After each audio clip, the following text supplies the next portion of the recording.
FC เพิ่นเป็นห่วงพี่น้องเพิ่นก็ถามหาล่ะถามปกติสิไปนำกันเนาะพี่น้องเฮา2คนน่ะก่อนไอ้เก่งสิเมื่อหั่นน่ะโดยสบายดีเด้อพ่อแม่พี่น้องว่าสุขุสุคนเด้อมาพบพ่อกับน้องลาตรีเด้อพี่น้องเด้อพบพ่อช่วงยามเช้าเนาะอยู่เฮือนเด้อพี่น้องเปิดภาพมามื้อนี้ก็เมื่อคืนนี่ฝนตกพี่น้องฝนตกก็บ่แห้งปานใดพอดีดินสุ่มเนาะมานั่งอยู่ทางข้างหัวพี่แหละพี่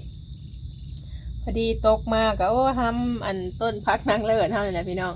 ทางข้างหัวนี่ฝนตกยามใดนั่นงามแบบว่ามันสุ่มซื่นนะคืนนี้ตกคิดว่าสิแห้งพี่น้องตกน้อยเดียวแล้วก็หยุดปานนี้พอดีอันลินๆหน่อยนึงค่ะนะ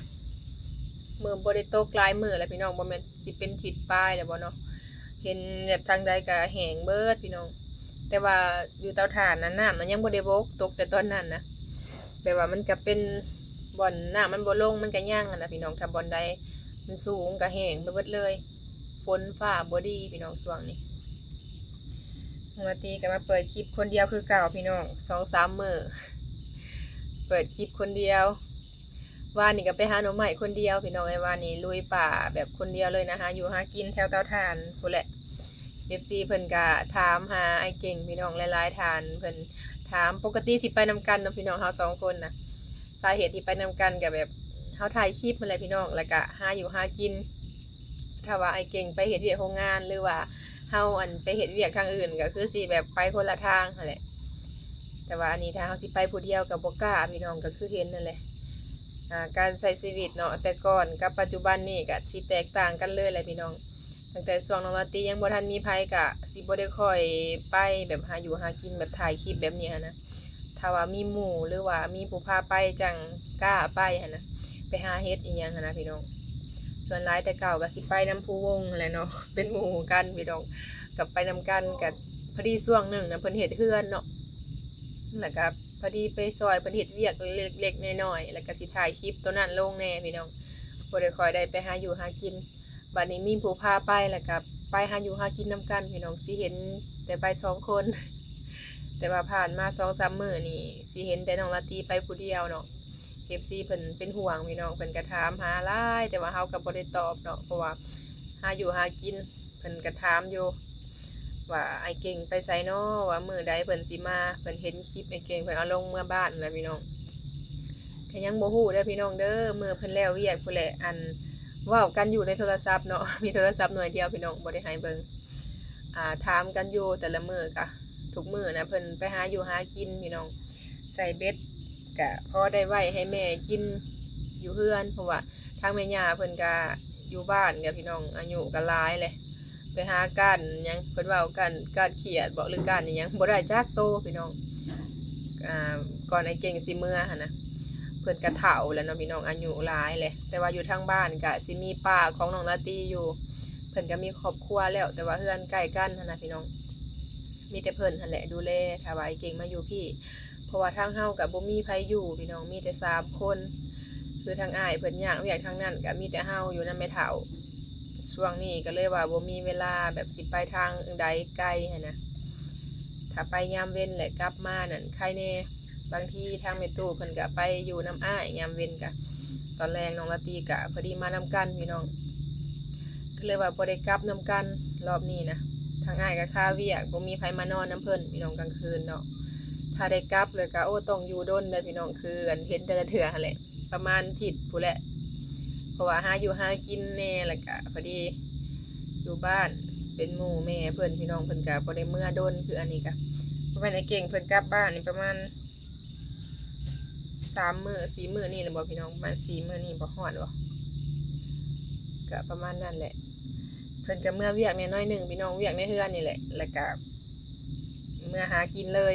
FC ว่าสิว่าเมื่อเวียกคือเห็นแต่ไปหาปลาเนาะเพราะสิว่าเลยเนาะ พอดีเวียกกับมันบ่ได้หลายดอกพี่น้องให้เดียวนะเกี่ยวกับในเฮือนเฮาเองนี่แหละแล้วก็เพิ่นเลยไปหาใส่เบ็ดอีหยังเลยเมื่อกับเพื่อสิหาเหยื่อพี่น้องคือกับอยู่พี่หั่นแหละยามนี้มันก็บ่ค่อยมีไปหาเหยื่อมาใส่เบ็ดอีหยังเนาะพอได้ปลามาให้แม่กินพ่อก็อายุหลายแล้วพี่น้องปกติเพิ่นสิลงไปหากินอยู่เซ่หั่นน่ะเมื่อบ้านนำกันยังบอกทางไอ้เก่งว่า บอกเพิ่นในเด้อว่าบ่อยากให้เพิ่นลงบันไดนะพี่น้องเพราะว่าหน้ามันก็เลิกแล้วก็ทางลงน่ะสั้นแห้งพี่น้องเป็นธรรมชาติเนาะบ่อนหาอยู่หากินพี่น้องเฮาก็เคยลงและจะสิ้นแล้วนะเพิ่นเมื่อเลยหากินให้เพิ่นป้าพี่น้องได้ปลาดุกหลายเติบเป๊ปซี่เพิ่นก็มาเม่นให้เก่งเพิ่นส่งมาให้เบิ่งอยู่พี่น้องเพิ่นส่งมาให้เบิ่งมื้อเพิ่นอันใส่อันเบ็ดนั่นแหละมานอยู่ได้ถ้าเบิ่งว่าเพิ่นสิมามื้อใดพี่น้องเอ้ยถ้ารุ่นเบิ่งถ้าว่าแล้วเวียกไว้ก็คือสิมาไว้นี่ถ้าว่ายังบ่แล้วก็คือสิยังอีก 2-3 มื้อพุ่นแหละพังเบิ่งเว้ากันอยู่เพิ่นบ่อยู่พี่น้องเจ้าของเมื่อเพิ่นก็ค้าเวียกพอดีเกี่ยวกับว่าเพิ่นม่างเฮือนแถวแคมเซ่หั่นแหละเนาะเพิ่นก็ไปซอยอยู่ในไอ้เก่งกับว่าบ้านเดียวกันเนาะอยู่ใกล้เซ่แหละพอดีถือเพิ่นเฮ็ดทางบ่หรือว่าจังใดพี่น้องก็เลยได้ม่างออกอ่ะเพิ่นก็เลยไปย่อไม้ซอยเล็กๆน้อยๆเพราะว่ากระเทินเมื่อแหละกะน้องลาตีก่อนอื่นก็มีแต่ว่าขอบคุณหลายๆเนาะที่ว่าเป็นห่วงครอบครัวของพวกเฮาพี่น้อง FC หลายๆท่านมันก็เป็นห่วงแล้วก็ให้กำลังใจเนาะเพิ่นก็ว่าถ้าผิดกันหรือว่าจังใดบ่เข้าใจกันก็ให้ปรับความเข้าใจกันเด้อเนาะก็น้องลาตีก็ดีใจหั่นแหละพี่น้องที่ว่าเพิ่นแนะนำแล้วก็คอยเป็นห่วงให้กำลังใจเนาะก็บ่ได้เคยเครียดเคยให้แบบที่เพิ่นเว้าแบบแต่ละอย่างนั่นล่ะพี่น้องเพิ่นก็แนะนำมีแต่สิ่งดีๆเข้ามาเนาะจังใดก็ดีใจหลายๆขอบคุณเพิ่นเนาะก็เข้าใจกันดีอยู่พี่น้องก่อนสิเมื่อก็พอดีพาเพิ่นเลยเมื่อเลยตอนแรงเพิ่นก็บอกแม่เฒ่าบอกอ้ายพามีเรียบร้อยแล้วแหละแม่เฒ่าก็คิดว่าเพิ่นสิมาไวๆพี่น้องสิมาข่าวท่าทางนี้นะว่านี่ก็สิมาข่าวท่าก็เลยว่ายังบ่ทันมาเด้อว่ายังบ่ทันแล้วเรียกกลับบ้าน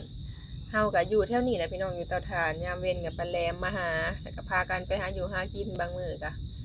พอมีเฮ็ดเวียกเฮ็ดแถวนี้ก็เฮ็ดทางนี้2คนเนาะเฮาก็เฮ็ดอันใดพี่น้องถ้าไปพุ่นปัดบ่มีไผอยู่นำแม่เฒ่าทางนี้เพิ่นก็ยากพี่น้องเอ้ยเฮือนเฮาก็คือว่าแหละมันอยู่ทางป่าแต่ว่าให้ย่านน่ะก็บ่ได้ย่านดอกก็มีแต่ว่าคิดเห็นอยู่พี่น้องคนเนาะไผสิฮู้พี่น้องใจคนเฮาก็บ่ฮู้กายไปกายมาไปหาอยู่หากินนั่นแหละเพราะว่าเฮือนเฮาใกล้ป่าเด้แต่ว่าทางนี้ก็สิมีเฮือนเพิ่นคือกันก็บ่ได้เป็นตาย่านพี่น้องเพราะว่าเฮาเคยชินแหละอยู่แต่น้อยจังไดก็มาตอบ FC เพิ่นพี่น้องเอ้ยเพิ่นก็เป็นห่วงเฮาถามทุกมื้อเนาะ 3-4 มื้อแหละเดี๋ยวสิพาไปเลาะเบิ่งทางสวนพุ่นพี่น้องบรรยากาศได้ยินแต่เสียงแมงอีพี่น้องก็สิหลากหลายน้อยๆนึงเด้อเนาะบ่ได้ค่อยถ่ายอยู่เฮือนเลยช่วงนี้บ่เก็บกวาดอยู่ว่านนี้มื้อนี้ก็เก็บกวาดขี้เหงื่อว่าสิจูดพี่น้องแม่งอันนี้เสียงดังถ่ายแล้วมันเข้ากล้องเพราะว่าเฮาบ่มีแนวตัดออกนี่ทางนี้ก็ได้ยินอยู่แต่บ่ได้ยินปานใดนั่งหน้านะพี่น้องบรรยากาศเฮามื้อนี้สดชื่นเด้อมื้อนี้เพราะว่าฝนตกลงมาใส่น้อยหนึ่งก็เห็นน้ำฝนข้างใบไม้อยู่นี่คิดว่าสิตกแห้งสุดท้ายตกน้อยๆเดียวพี่น้องตกบ่แห้งฝั่งไทยเป็นอันใดเด้เนาะฝนตกอยู่บ่ช่วงนี้มีแต่ฟ้าห้องฟ้าแตกเมื่อวานนี้มื้อนี้ก็เงียบไปเลยคิดว่าสิตกพอดีลินจุขี้เหงื่อบ่ได้พี่น้องกำลังว่าสิเผาขี้เหงื่อทางนอกพู้นแหละคนออกไปแหละตะเวนกำลังสิออกเด้อนี่ได้ยินแต่เสียงแมงไหม้พี่น้องเสียงแมงอีแต่ว่าบ่ได้หลายเด้น้อยเดียวแต่ว่าได้ยินแบบมันแห้งค่ะนะมันขาวกล้องมันอยู่ในก้อนไม้บ่หรืออยู่ในไสพี่น้องไอ้เก่งมาสิบอกให้เพิ่นอันเอายางมาติดมาขัวแล้วนี่ อาหารธรรมชาติจ้ำเนาะแม่มังหุงเฮานะหมากอีกแล้วพี่น้องแต่ว่ามันบางมังหุงบ่หนาเนาะนี่กะหลายอยู่ได้ยังบ่ทันใหญ่เด้สิประมาณนี้แหละแต่ว่าน้อยๆนึงหน่วยก็บ่ใหญ่อีกแล้วก็บางพร้อมสดใสแห่งนี้บรรยากาศมื้อนี้คือสิบ่บ่ฮ้อนมันคือสิอยู่ในต้นมักแง้วบ่หรือว่าอยู่ในไสพี่น้องมันอยู่ในสวนเพิ่นเสียงนั่นแหลม เสียงเขากล้องไปเลยอันนี้บรรยากาศทางออกเนาะพี่น้องเพิ่นปลูกต้นนั้นได้ทางออกนี่เป็นต้นดอกจำปาขาวเนาะคือว่าย่างแต่ต้นเดียวนึง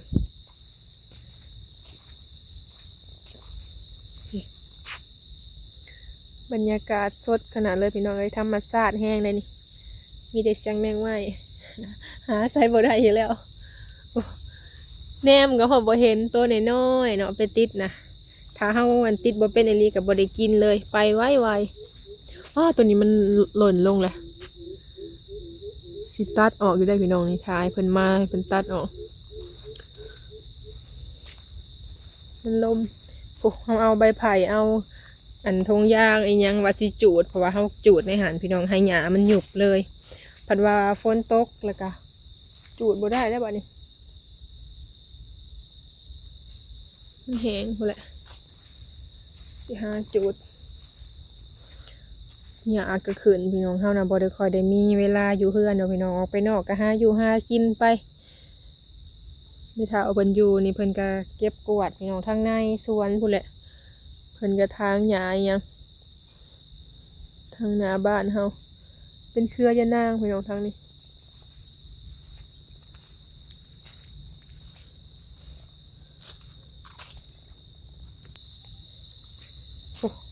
มาหอดผีแห่งดังแจ๊ดคักเลยดังแห้งมันห้องอยู่บ่เซาเนาะเนี่ยต้นกล้วยเพิ่นกะ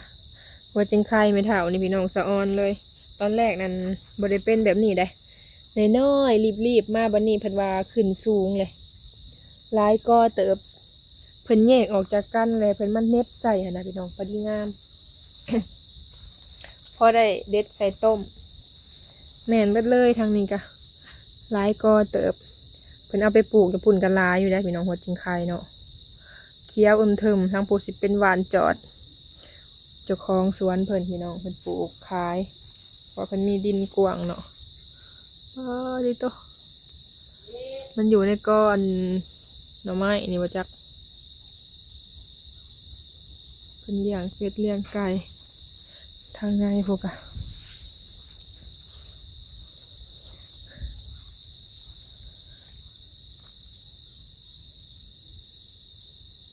ลำมันบ่อยากใหญ่พี่น้องเพิ่นซื้อหลายอยู่ได้เห็นเพิ่นมาซื้อไปเห็ดนั่นเห็ดนี่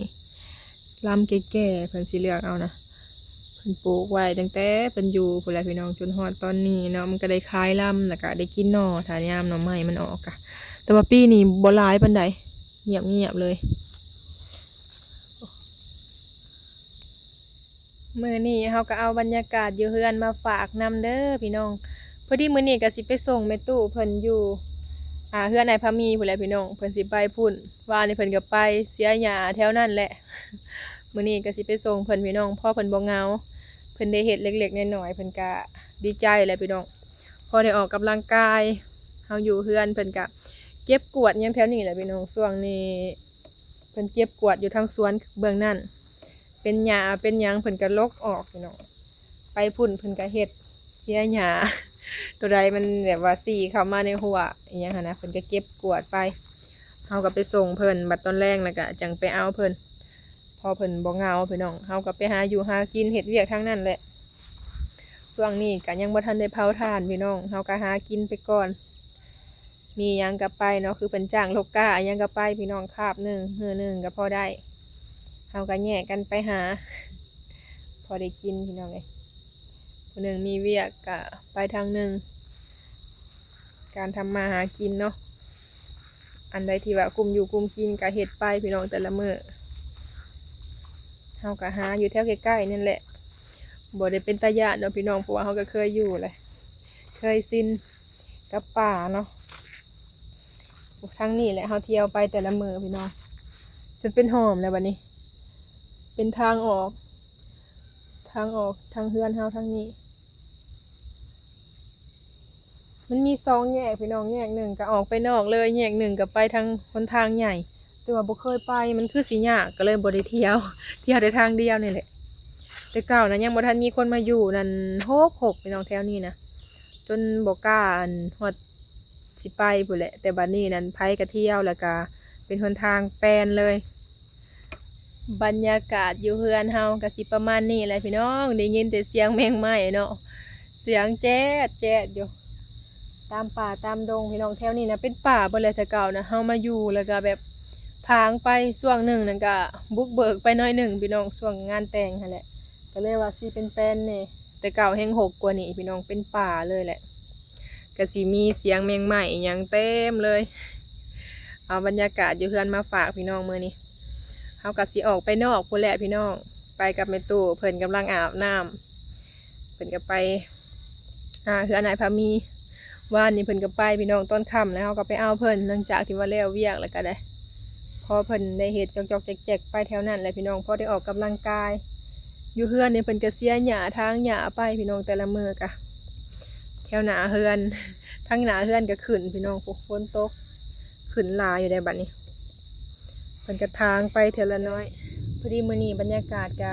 บ่ได้แดดปานใดนะพอดีแหละพอดีออกแรงงานเลยพี่น้อง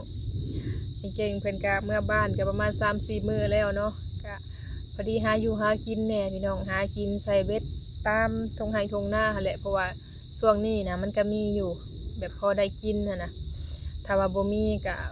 ลองใส่ในเซ่พี่น้องบางทีจะเป็นช่วงเนาะถ้าว่าใส่ได้มันก็พอได้กินอยู่ช่วงเฮาเมื่อนะก็ใส่ในเซ่เลยเบ็ดกับป้าพี่น้องถือปลากดปลานางเนาะก็ถือว่าได้กินโดนเติบหากับเมื่อส่วนหลังๆอะไรพี่น้องเพราะว่าเฮาก็กินอย่างอื่นแน่บางทีไว้ในตู้แล้วก็จนลืมไปหาหน่อไม้หาอันกบเขียดกินไปหั่นนะแต่ละมื้อก็ค่าใช้จ่ายพี่น้องเฮาก็หากินไปนำบางทีก็ค่าน้ำมูกน้ำมันแต่ละมื้อเนาะค่าใช้จ่ายหลายพี่น้องเอ้ยก็หากินไปนำหั่นแหละโอ้ในตู้เพิ่นนะพี่น้องอาบน้ำแล้วแหละเพิ่นปัดขี้เหงื่อออกมาแต่ในเฮือนพวก ฝนตกมันก็สิมีใบใบไผ่อิหยังหั่นแหละหล่นพี่น้องลายเด้ เวลาลมแห้งเต็มเลยช่วงลมนะแต่ว่าช่วงนี้นะมันฝนใบไผ่มันก็เขียวงามอยู่พี่น้องบ่ได้หล่นปานใดปกตินะที่ได้ปัดทุกมื้อโดยเอาจังใดมีแต่ว่าน้องลาตรีก็สิขอจบคลิปแต่พี่น้องเด้อเนาะถ้าพบพ่อคลิปหน้าพี่น้องโดยคลิปนี้ลาไปแล้วเด้อขอกล่าวคำว่าสบายดี